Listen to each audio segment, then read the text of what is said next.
ito na ang panghuling araw natin dito, lugar kung saan tayo isinilang. At ito rin ang ating pang-apat na araw bago tayo lumuwas pabalik ng Manila ay maaga tayong gumising hanggang gumayak.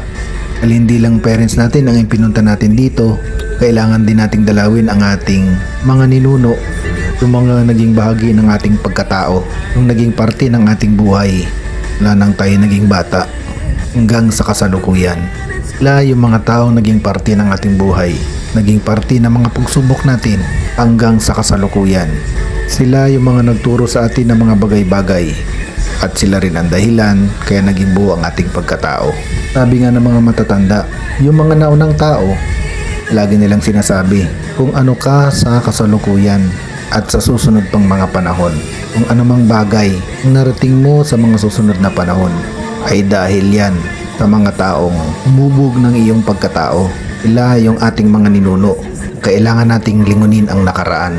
Kaya kahit wala na sila dito sa mundo at hindi natin alam kung anong mga hihinatnan na mga bagay-bagay, tanging magagawa natin para lumingon sa nakaraan.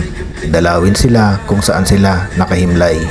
Ito ay ang pagdalo sa puntod kung saan sila nagpapahinga. Habang parating ako dun sa lugar, kita ko habang lumilipas ang panahon, lumalaki at dumadami mga nitso kung saan nakalagak ang ating mga namayapa. At dahil sa loob ng isang taon, minsan lang tayo nakakauwi. Kaya sinusulit na natin ang lahat para mapuntahan ang lahat ng lugar kailangan nating puntahan, lalong-lalo na sa pagdalaw sa ating mga namayapa. At habang tinitignan ko yung lugar, ang dami na palang pinagbago. Lumalawak ang sementeryo.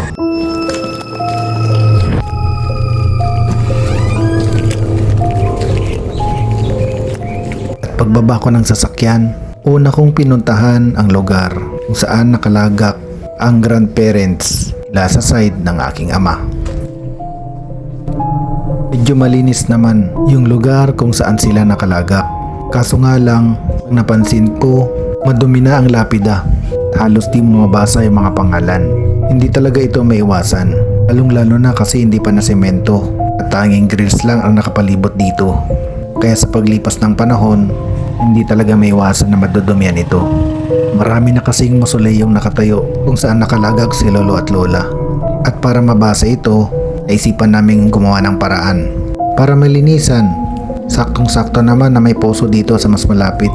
Siguro ginawa talaga dito ito kasi noon wala pa naman ito eh. Nagigib muna kami ng tubig para mahugasan yung lapida kung saan nakalagak si lolo at lola. Linisan man lang ba ito?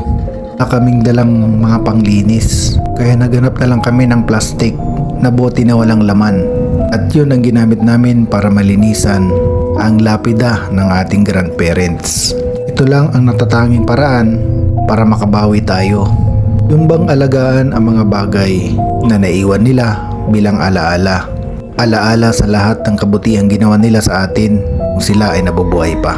Habang nililinisan ang puntod ng ating grandparents, ay marami akong napansin sa mga nitsong nakapaligid kina lolo at lola.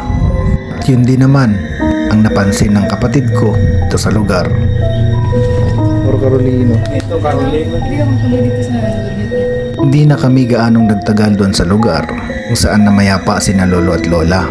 Sunod naman naming pinuntahan ang mga dakilang tao, si lolo at mga kamag-anak sa side ng aking ina.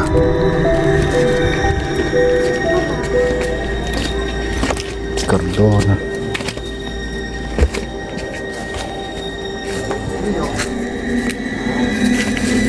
Ito yung tatay oh. Wala pa rin ano kuya?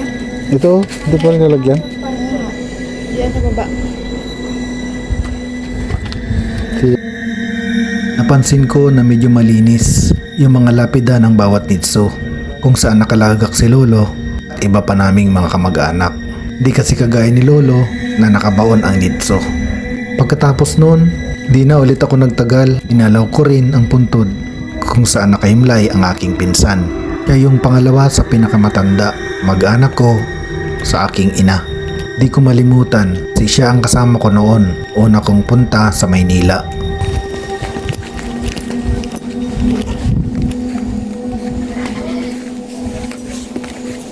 Sarado. Pinsan ko yan eh. apelido? Flores. Kaasi yan eh. Kaya di ba kaasi gitna ako? O side ni mamang yan. May napansin itong kasama ko. Di kalayuan. Ang picture kung saan ito Kaimlay ay kaapelyido sa side ng aking ama. Dito Carolina dito. Sila dito kaya yung firing sila dito nung ano? Nandito nga kami nung daming tao. Gansalot. Dito, tawag ako.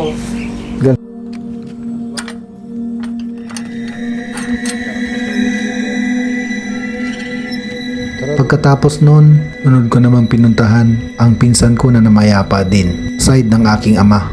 Natatandaan ko kasi nasa Maynila pa ako nun. Kaya nung namayapa siya, ay hindi ko siya nadalaw. Pero nung nakarang taon, halos kamamatay lang, dinalaw ko rin siya. Nung panahon na yon halos wala pang nakalibing dito.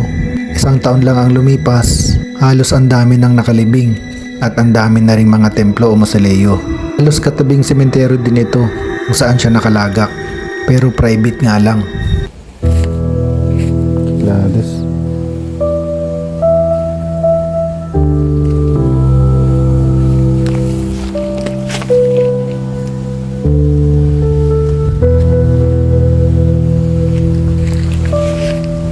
Pagkatapos nun ay nagpahinga kami kaunti at oras na para bumalik. Alam ko medyo matatagalan na naman bago ako makadalaw sa kanila.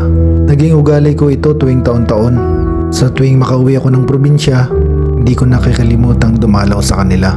Siguro nakikita natin pagkakaiba ng nabubuhay at yung nagpahinga na.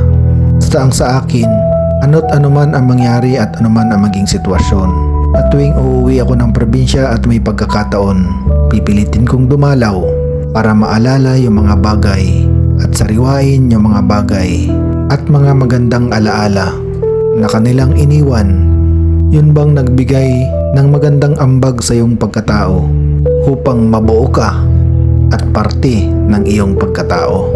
Mawala man sila dito sa mundo, basta't ikaw na nabubuhay, huwag silang makalimutan. Simula at pangako.